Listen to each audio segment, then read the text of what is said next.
나이가 중요한 거는 아닌 것 같아요.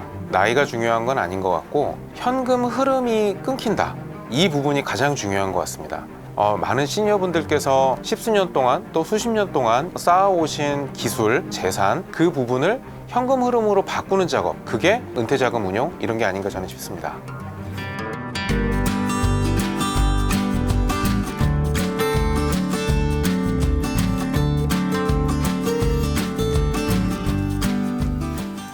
안녕하세요. 저는 제니스그룹의 황호봉이라고 합니다. 저는 제니스그룹을 창업하기 전에 NH아몬디 자산운용에서 글로벌 주식을 운용을 했었고요. 그 다음에는 대신자산운용에서 글로벌 솔루션 본부장 이사를 담당을 했습니다. 그동안 저는 15년 넘게 운용을 하면서 연금 운용, 그 다음에 기관자금 운용, 그 다음에 글로벌 주식, 채권 운용 등 여러 가지 멀티에셋 운용을 많이 했습니다. 그래서 그것을 바탕으로 해서 시니어분들의 은퇴자금, 그 다음에 또 노후자금 이런 부분에 대해서도 많은 연구를 했는데요. 여러분들의 안정적인 노후를 위해서 많은 도움이 되는 운용 전략을 공개하도록 하겠습니다. 나이가 중요한 거는 아닌 것 같아요. 나이가 중요한 건 아닌 것 같고 현금 흐름이 끊긴다, 이 부분이 가장 중요한 것 같습니다. 그래서 나이가 있으셔도 직업을 계속 가지고 계시거나 아니면은 다른 곳에서 약간의 수입이 나오신다거나 그렇게 되면은 충분히 연금 준비를 하셔도 저는 늦지 않다라고 생각을 하는데요. 만약에 현금 흐름이 전혀 발생되지 않고 또 현금 흐름이 발생될 여지조차 없다라고 하면은 그 부분은 굉장히 좀 안타까운 부분인 것 같습니다.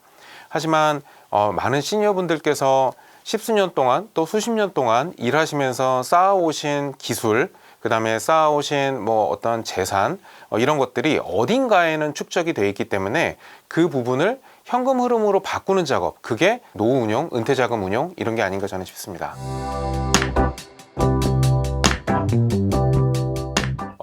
제 책에도 사실은 그 부분을 좀 여러 케이스들을 좀 많이 소개를 했는데요. 가장 대표적으로는 은퇴를 하시는 분이 있었어요. 제 책에는 퇴직금만 딸랑 남은 이부장이라는 그 케이스가 나오는데, 그 이부장 같은 케이스는 아무것도 없이 퇴직금만 한 4억 정도 가지고 퇴직을 한 케이스입니다. 이부장 같은 경우는 그 4억을 가지고 노후를 완전히 이제 금융으로만 설계를 하겠다는 마음을 가졌어요.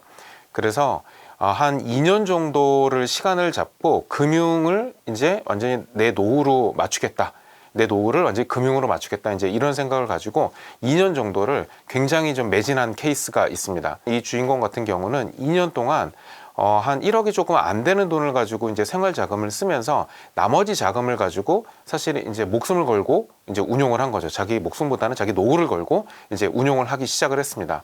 그래서 대부분 이제 제가 추천했던 이제 방법은 국내 주식에 한두 종목, 그 다음에 두세 종목 이렇게 투자하지 말고 아예 처음서부터 이제 미국으로 넘어가서 미국에서 투자를 하자. 그래서 미국 시장에다 투자를 하자라는 생각을 가지고 미국의 지수, S&P 500, 다우, 나스닥 이런 지수 공부서부터 시작해서 11개의 섹터 공부, 그 다음에 지금 현재 어떤 시장이 커지고 있고 어떤 산업이 커지고 있는지에 대한 공부, 그래서 그거에 대해서 또 테마성 운영 이런 것까지 2년 동안 준비를 했고, 그 다음에 그 안에 같이 하면서 금리에 대한 공부, 그 다음에 여러 가지 이제 투자 자산에 대한 공부도 병행을 하면서 2년 동안 굉장히 열심히 공부를 해서 지금 한 4억 정도 되는 자금 가지고 시작을 했지만 지금 월 300만 원 이상의 월 수입을 창출하는 그런 케이스가 있었습니다. 사실 체크리스트다라고 이제 말씀드리기는 조금 애매한데요.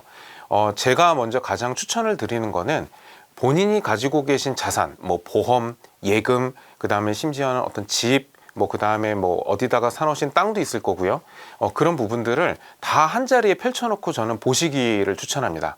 그래서 그 중에 내가 정말 내가 삶에 있어서 지금 오늘 살아가야 되는데 필요한 것들을 제외하고는 나머지를 현금화 시킬 수 있는 작업들을 저는 하시는 게 좀 굉장히 중요하다라고 생각을 하고, 현금화를 시킬 수 있다라고 하면 거기서 이제 포트폴리오를 짜서 이제 월 수입을 발생시키는 이제 그런 작업은 그 다음에 시작을 해야 될 것 같습니다. 그리고 이제 두 번째로 이제 해야 되는 작업은 여러분들께서 굉장히 좀 어렵다라고 생각을 하시는 부분이 있겠지만은 금융이 결코 도박이 아니다. 그리고 금융이 결코 주식 투자만 있는 게 아니다라는 생각을 가지셔야 돼요.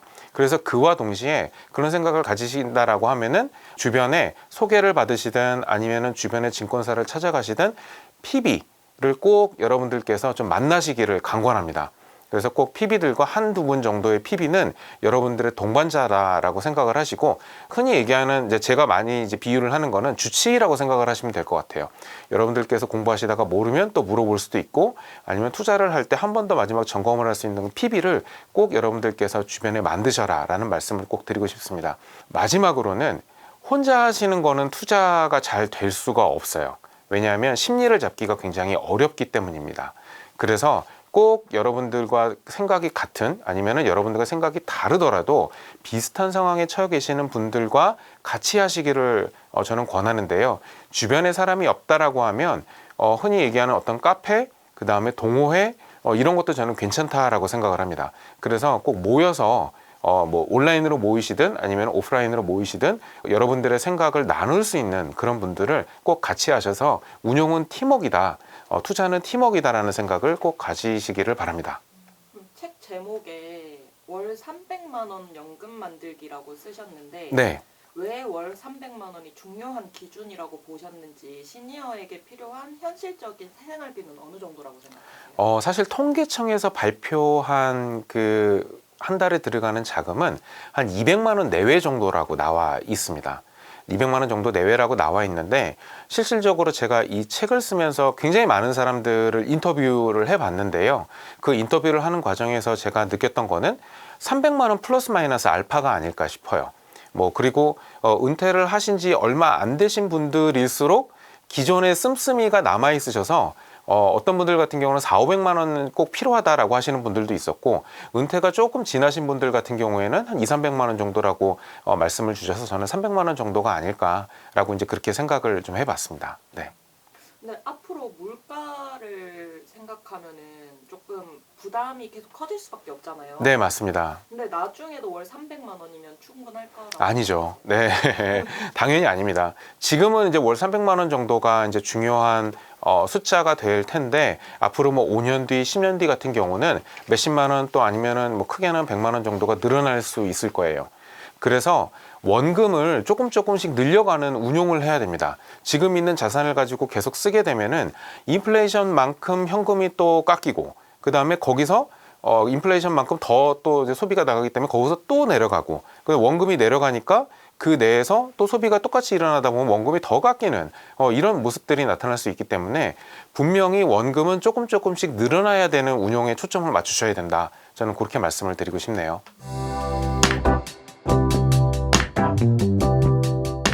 대출이 안 되잖아요. 그러니까 대출이 사실은 굉장히 쉽지 않습니다. 내가 가지고 있는 집인데 집을 담보로 대출을 받아가지고 무언가를 하고 싶잖아요. 그런데 대출이 안 돼요. 그러다 보니까 가장 큰 자산을 내가 살고 있는 집에다가 묻어놨는데 그거 가지고 할 수 있는 게 사실은 없는 겁니다. 그래서 부동산을 또 산다고 했을 경우에는 더더군다나 규제 당국의 감시가 심하기 때문에 그런 차원에서 부동산에 투자를 하는 거는 조금 지금부터는 어렵지 않겠나라고 이제 생각을 하고요. 그리고 또 더 나아가서 또 세금도 계속 이제 올라가는 측면이 있기 때문에 그 부분에서도 저는 좀 부동산에 대한 관심은 지금보다는 조금 낮추시는 게 낫지 않겠나 싶어요. 사실은 꼬마 빌딩 좋지요. 눈에 보이고 가서 만져볼 수 있고, 눈에 보이다 보니까 내가 위아래로 이렇게 올려다 보면은 굉장히 좀 뿌듯하고 굉장히 기분이 좋으실 수 있지만, 사실은 보이지 않는다고 하더라도 숫자만으로라도 여러분들한테 만족감을 줄 수 있는 게 금융입니다. 꼬마 빌딩의 수익률이 한 연 2% 정도밖에 안 돼요. 물론 이제 땅값이 오르다 보니까 이제 그거에 합쳐가지고 5% 이상, 6% 많이 올라가는 데는 7, 8%도 나오고는 있지만, 사실 빌딩에서 나오는 세금 다 제하고 받아갈 수 있는 수익률은 2% 수준에 밖에 되지 않습니다. 2에서 3% 정도 수준이에요. 그러다 보니까 사실 예금보다도 많이 받는 예금보다는 낫죠. 그래서 더 이상 빌딩으로 무언가를 하기는 좀 어렵지 않겠나, 저는 그렇게 생각을 합니다.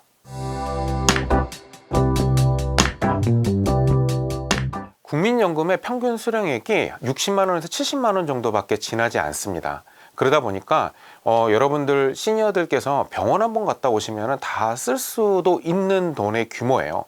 그래서 국민연금이 굉장히 도움이 많이 되기도 하지만 국민연금에만 의지하는 거는 좀 너무 어렵지 않겠나라는 이제 그런 생각을 하고 있고, 집을 팔면은 되죠. 물론 당연히 집을 팔면 되지만 집을 파는 게 심적으로 쉽지 않습니다. 그리고 10년 넘게, 그리고 혹은 수십 년 동안 살아온 집의 그 주거 환경을 떠나서 다른 곳으로 간다라고 하는 것도 어느 날 갑자기 결정하는 거는 쉽지는 않아요. 그래서 그 부분을 나중에 이제 그렇게 하면 되겠지라는 생각을 하는 것보다는 미리 조금 더 역동적이실 때, 좀 움직이실 수 있을 때, 또 조금 더 공부하실 수 있는 나이에 그런 부분들을 체계적으로 고민하시고 구조를 짜시는 게 나중에 조금 심적인 타격 이런 것들을 좀 줄이실 수 있는 그런 부분이다라고 저는 생각을 하고 있습니다. 굉장히 그런 사례가 많이 있어요. 제 책에 나왔던 분 같은 경우는 돈을 굉장히 열심히 모으고 그 다음에 굉장히 저축도 많이 하고 또 나름 투자도 열심히 해가지고 강남에 집을 한 채 샀어요. 그래서 이제 수십억 되겠죠. 수십억이 됐고 이제 은퇴를 하셨는데 퇴직금을 갖고 대출을 갚다 보니까 돈이 한 푼도 없는 거예요. 그래서 결국에는 나중에 이제 몇 년이 지나서는 관리비도 이제 마이너스 통장을 내는 이제 그런 상황까지 되다 보니까 굉장히 힘들어진 케이스였죠. 그래서 그 케이스 같은 경우는 저도 이제 그분이랑 굉장히 오랫동안 이야기를 했지만 그 케이스는 결국에는 어떻게 했냐면 강남에 있는 집을 팔지는 않고 그 집에 전세를 주고 그 전세금을 가지고 조금 외곽으로 나가셨어요. 그래서 외곽으로 나가셔서 책에 나온 케이스로는 이제 위례로 가셔가지고 거기서 좀 자금을 좀 많이 줄이시고 그 남은 한 7억 정도를 가지고 아주 운용을 하셔서 지금은 굉장히 좀 해피하게 살고 계신 케이스가 있습니다. 그래서 집을 팔면 굉장히 사실 상실감이 클 수밖에 없어요. 왜냐하면 이거 하나가 내 30년 직장 생활의 마지막 결정판이다 라고 이제 생각을 하기 때문에 그거를 이제 팔고 무언가를 하는 거는 굉장히 심적으로 타격이 굉장히 클 수가 있는데, 그거는 그대로 두고 이제 거주지를 조금 바꿔서 가되 이제 그 현금 흐름을 가지고 좀 여유 있게 사는 그런 모습이 저는 조금 더 바람직하지 않을까, 저는 그렇게 생각을 했었습니다.